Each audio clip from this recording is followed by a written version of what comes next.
नमस्कार दोस्तों, स्वागत है आपका न्यूज का सजेस्ट चैनल में। आज का हमारा टॉपिक यूपी से होगा और यूपी से काफ़ी महत्वपूर्ण टॉपिक है और बहुत ही इम्पोर्टेंट टॉपिक है, क्योंकि यहाँ मैं घरानों के बारे में बताने वाला हूँ और यहाँ पर संगीत कला के बारे में कुछ और चर्चा करेंगे और कौन कौन सा क्षेत्र है यूपी में उसको मैं मैप के माध्यम से आपको बताने का प्रयास करूँगा। तो ये इम्पोर्टेंट है। यूपी रिलेटेड जितने भी प्रश्न आते हैं अन्य एग्जाम वगैरह में, जैसे कि आपका हाई कोर्ट वगैरह का जो एग्ज़ाम है, आर ओ का एग्ज़ाम जो आपका होना है दिसंबर में, वहाँ के लिए इंपॉर्टेंट है, जो कि पीछे से हालांकि बहुत कम पूछते हैं क्वेश्चन, फिर भी कभी कभी एक या दो क्वेश्चन आ जाया करते हैं। पहले काफ़ी क्वेश्चन पूछते थे, लेकिन भरोसा आप नहीं कर सकते कभी भी आयोग के ऊपर, क्योंकि आयोग क्या होता है, हमेशा अपने पैटर्न को चेंज करता रहता है। ठीक है ना, तो इसको ध्यान देंगे। तो चलिए आइए देखते हैं, ये चीज़ें पता होनी चाहिए क्योंकि बहुत ही मूलभूत चीज़ें होती हैं ये सब चीज़ें।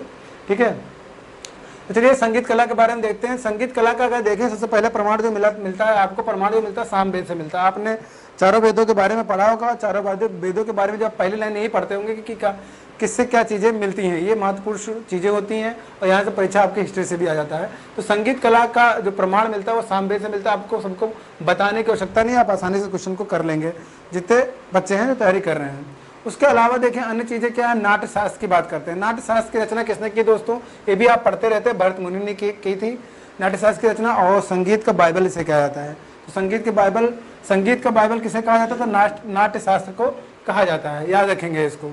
फिर देखेंगे मध्यकालीन संगीत परंपरा में योगदान की, मध्यकालीन संगीत, मगर मध्यकाल की बात करेंगे, उसमें संगीत परंपरा में योगदान किसने दिया, तो मध्यकालीन भारत में हम लोग जब पढ़ते हैं, दिल्ली सल्तनत पढ़ते हैं, फिर मुगलिया सल्तनत पढ़ते हैं, हम लोग पढ़ते हैं, तो वहाँ पे एक नाम बहुत आता है फेमस, वो अमीर खुसरो का नाम हमेशा सुनते रहते होंगे। इनका जन्म 1253 में हुआ था, सोच लीजिए आप 1253 का समय कौन सा समय है ये।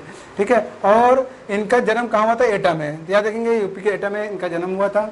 मध्यकालीन संगीत परंपरा में इनका महत्वपूर्ण योगदान था। कैसे, तबला और सितार का आविष्कार करने वाले ये थे, ये याद रखेंगे यहाँ पर। तो तबला प्लस सितार का आविष्कार किसने किया था, अमीर खुसरो ने किया था। कब किया, इनका जन्म याद रखेंगे, जन्म 1253 में हुआ था, कभी कभी जन्म तिथि पूछ देते हैं, और एटा में हुआ था।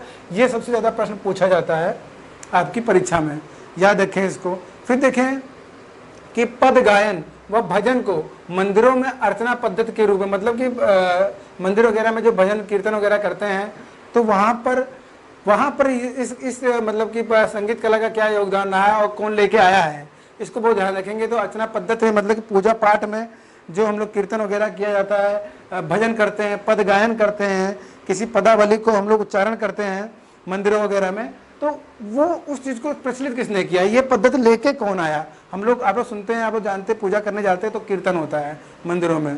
ठीक है, भजन हम लोग गाते हैं, पद गायन करते हैं, कोई श्लोक का गायन करते हैं। तो ये इस पद्धति को हम लोग जैसे सामान्य तौर पर लोग करते थे, अपने अपने घरों में कर रहे हैं, लेकिन मंदिर बना, मंदिर में जाके हम लोग इस तरह से कर रहे हैं, भगवान की अर्चना कर रहे हैं, तो वो चीज़ें कौन लेके आया।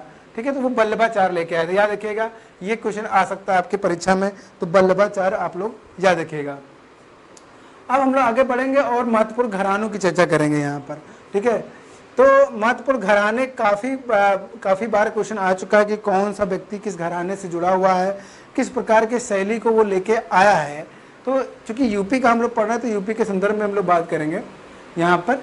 तो देखिए, तो पहले आगरा घराना, तो आगरा घराना जाहिर सी बात है, नाम जैसा है तो वो जिला उस घराने के लिए जाना जाएगा।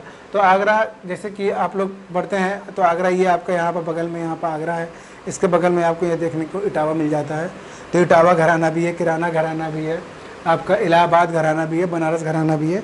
तो नाम देख लेते हैं कौन कौन से फेमस है। जब हम लोग आगरा घराने में आते हैं, तो आगरा घराने में इसकी उत्पत्ति, आगरा घराने की उत्पत्ति किसने की थी, तो अलखदास थे। अलख जगह इन्होंने कह सकते हैं कि अलखदास थे, और मलूकदास है, मलूकदास हैं। तो दो नाम है, अलखदास, दो दास है, अलखदास और मलूकदास। इंपॉर्टेंट है, बिल्कुल अच्छे से इसको याद रखेंगे, मलूकदास और अलखदास।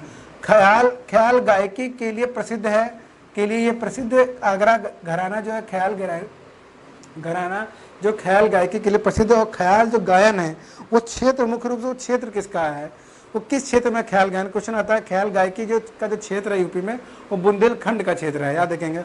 नीचे देखिए, नीचे का क्षेत्र है भी आगरा के पास, इटावा हो गया, महोबा, बांदा, हमीरपुर, झांसी। ठीक है ना, तो बुंदेलखंड के जो जिले हैं, बुंदेलखंड का जो क्षेत्र, वहाँ पर ख्याल गायकी के लिए जाना जाता है।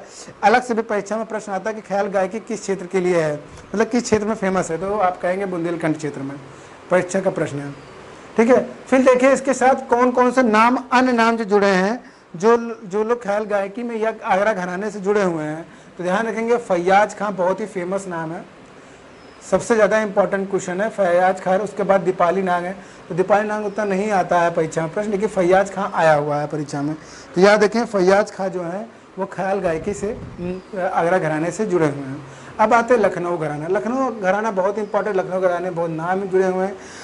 इसमें क्या किस तरह से परीक्षा पड़े, तो लखनऊ घराना से तो आ ही सकता है परीक्षा प्रश्न, लेकिन उससे ज़्यादा इंपॉर्टेंट ये है कि लखनऊ घराने में से जुड़े जो व्यक्ति हैं उन व्यक्तियों में वो किस प्रकार की कला विधा से या किस प्रकार की शैली से जुड़े हुए हैं, तो वो याद रखें। जैसे कि लखनऊ घराने में, लखनऊ घराना के जुड़े हुए वाजिद अली शाह का नाम आप लोग सुनते हैं। वाजिद अली शाह जो है कि ये लखनऊ घराने से जुड़े हुए हैं, और इनके शासन काल में, वाजिद अली शाह के काल में ये मतलब कि संगीत कला का स्वर्ण युग कहा जाता है। इनके समय का काल जो है वाजिद अली शाह के, तो संगीत कला का जो स्वर्ण युग है वो कि शासकों का हम लोग क्रम देखेंगे जो मुगलिया सल्तनत में, ठीक है ना। तो वाजिद अली शाह का जब नाम आता है आपका, तो पूरा जो एक मिडिल के जब आगे बढ़ते हैं हम लोग, तो वहाँ पर वाजिद अली शाह के जो नाम आता है वो संगीत कला के स्वर्ण युग के रूप में जाना जाता है, याद रखिएगा, जो कि लखनऊ घराने से जुड़े हैं। वाजिद अली शाह का नाम एक जगह भी और भी आता है कि वाजिद अली शाह ने अख्तर पिया नाम से जो है ठुमरी की बंदिशें लिखी थी। तो ठुमरी का प्रचलन भी इनके द्वारा, मतलब इनके समय में बहुत ज़्यादा ठुमरी गायकी, जो ठुमरी जो आपका गायन है, ठुमरी जो नृत्य है आपका, सॉरी जो ठुमरी नृत्य, ये इनके वाजिद अली शाह के नाम, वाजिद अली शाह जब थे तो उसमें बहुत ज़्यादा फेमस हुआ था। फिर देखिए जो अन्य नाम है जो अलग अलग नृत्य से जुड़े हुए हैं या अलग अलग विधा से जुड़े हुए हैं, जैसे बिंदा दीन का नाम आप लोग सुनते होंगे, ये कथक नृत्य हैं से जुड़े हुए हैं, ठीक है। देखिए मैंने कथक नृत्य एक साथ कर दिया, तो ये आप लोग चाहें तो इसको एक टोन में याद कर सकते हैं। बिंदा दीन बिरजू ठाकुर, तो बिंदा बिरजू ठाकुर जो है वो कथक से जुड़े हुए हैं। बिंदा बिरजू और ठाकुर जो है कथक नृत्य से जुड़े हुए हैं। इसके अलावा जो दो नाम और हैं, जैसे कोदऊ और पंडित अयोध्या प्रसाद, ये पखावज वादक से जुड़े हुए हैं, वादक हैं, ठीक है ना, पखावज वादक है। देखिए कोदऊ और अयोध्या प्रसाद याद कर सकते हैं। तो कोदऊ अयोध्या, देखिए नाम को टोन में याद रखेंगे तो आपके परीक्षा में अगर आता तो आपके जवान से एक साथ वो निकलेगा, आपके दिमाग में रिकॉल जब होगा वो प्रश्न, तो एक साथ सारे नाम निकलेंगे, तो आप आसानी से कर सकते हैं क्वेश्चन को। तो बिंदा बिरजू ठाकुर और कोदऊ अयोध्या जो है, तो बिंदा बिरजू ठाकुर को कथक के साथ जोड़ेंगे आप लोग, और कोदऊ अयोध्या सिंह को, अयोध्या प्रसाद को पखावज वादक से जोड़ेंगे। फिर उसके बाद एक अलग नाम है बेगम अख्तर का नाम आप लोग सुनते होंगे। तो बेगम अख्तर का नाम जो है वो गज़ल गायकी में फेमस है। तो गज़ल गायकी में एक नाम है बेगम अख्तर, ठीक है।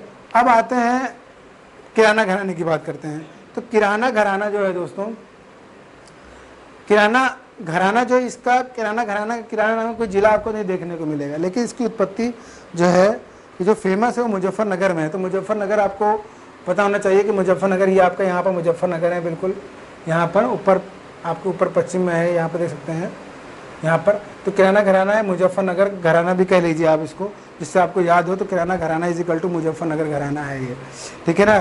तो मूल स्थान मुजफ्फरनगर है और संस्थापक है बंदे अली खां है ये इसके, ठीक है, याद रखेंगे। और इस जो किराना घराने में जो नाम आता है वो देखेंगे आपको, आज भीमसेन जोशी का नाम आपने सुना होगा, ये किराना घराने के हैं। अब्दुल करीम खां और गंगूबाई हंगल, तो गंगूबाई हंगल जो हैं और अब्दुल करीम खान और इसमें सबसे ज़्यादा फेमस नाम जो आता है वो आपका भीमसेन जोशी का आता है, जो कि ख्याल गायकी से है दोस्तों। अब देखिए यहाँ पर ख्याल गायकी से जुड़े, लेकिन ख्याल गायकी जो आपका बुंदेलखंड में फेमस है, लेकिन इसको समझ लीजिए, कह सकते हैं कि यहाँ पर इतने ऊपर ले जाकर प्रसिद्ध करने का काम इन लोगों ने किया। भीमसेन ने किया, अब्दुल करीम खान ने किया और गंगूबाई हंगल ने किया। ये याद रखिएगा दिमाग के अंदर। फिर देखेंगे यहाँ बनारस घराना। तो जब हम लोग बनारस घराने में आते हैं, ये भी काफ़ी फेमस, लखनऊ घराना बनारस घराना जो है काफ़ी फेमस घराने माने जाते हैं। तो लखनऊ घराने में जो नाम है उनको जरूर याद रखें। जब लोग बनारस घराने में आएंगे तो किशन महाराज जो हैं ये तबला वादक हैं, किशन महाराज का नाम आप सुनते होंगे। शिवनंदन मिश्र जो है कथक नृत्य में आते हैं, ठीक है। शहनाई वादक में दो नाम है, बिस्मिल्लाह खां, मुमताज़ खान, याद रखेगा। बिस्मिल्लाह खां का नाम तो आप बहुत आसानी से ट्रेस कर सकते हैं, ठीक है, मगर मुमताज़ खां का नाम आप बहुत कम सुनते होंगे, लेकिन क्वेश्चन हो सकता है यहीं से पूछे, शहनाई वादक से है। और सितार वादक से पंडित रविशंकर हैं। तो यह पंडित रविशंकर जो है सितार वादक हैं। बहुत कन्फ्यूजन होता है यहाँ पर, हम लोग शहनाई वादक और क्या नाम है, आपका सितार वादक में बड़ा कंफ्यूज कर देते हैं क्वेश्चनों को। रविशंकर और बिस्मिल्लाह खां, ये सब नाम बहुत ही ऐसे नाम है जो हम लोग इधर उधर कर देते हैं। तो याद रखिएगा, किशन महाराज और शिवनंदन मिश्रा जो है, किशन महाराज जो तबला से हैं और शिवनंदन जो है कथक नृत्य करते थे, और आपका बिस्मिल्लाह खां शहनाई बजाते हैं, और पंडित रविशंकर सितार वादक हैं। याद रखिएगा, रविशंकर सितार वादक। फिर देखें हम लोग इटावा। अब देखें लखनऊ बनारस घराना तो हम जान ही रहे हैं। यहाँ पर आप लोग यहाँ चले जाएंगे, आपको बनारस घराना देखने को मिल जाएगा। सॉरी, यहाँ पर नहीं मिलेगा आपको, इस जगह पर बनारस देखने को मिल जाएगा। यहाँ पर हम बनारस लिख दे रहे हैं, बनारस घराना, बनारस घराना, ठीक है ना। बनारस घराना, बनारस जाए वहाँ बनारस घराना है, ठीक है। इटावा घराने की बात करते हैं तो इटावा देख रहे हैं, यहाँ आगरा के बगल में, यहाँ देख सकते हैं इटावा है आपका। इटावा घराना जो है, इसे गौरीपुर घराना के नाम से भी जाना जाता है, ठीक है। ये सितार वादन के लिए प्रसिद्ध है। जो इटावा घराना जो है मुख्य रूप से पर्टिकुलर कोई एक विधा है जिसके लिए सितार वादन, याद रखिएगा। जो और इसमें बहुत फेमस नाम है ध्रुव तारा जोशी, ठीक है। तो ध्रुव तारा जोशी जो है वो सितार वादन के लिए जाने जाते हैं, इटावा घराने से जुड़े हुए हैं। फिर इसके बाद देते हैं इलाहाबाद घराने में दो नाम है आपके, एक है केसर बाई, एक है जानकी बाई उर्फ छप्पन छुरी।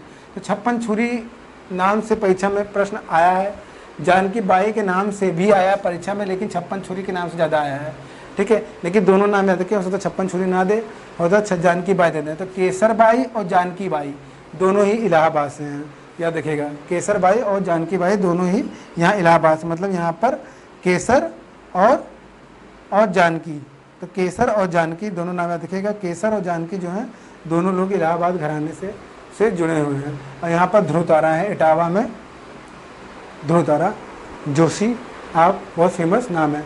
तो ये संगीत कला से जुड़े हुए हैं, वहाँ पर कुछ घराने हैं, उत्पत्तियाँ हैं, उनको जरूर याद रखिए। घराने जरूर याद रखिए, घराने के साथ मैचिंग जरूर याद रखिए कि कौन सा व्यक्तित्व किस पर्टिकुलर विधा से जुड़ा हुआ है, किस शैली से जुड़ा हुआ है, नृत्य से जुड़ा है, कि आपके किसी गायन से जुड़ा हुआ है। इन चीज़ों को जरूर ध्यान दें यहाँ पर।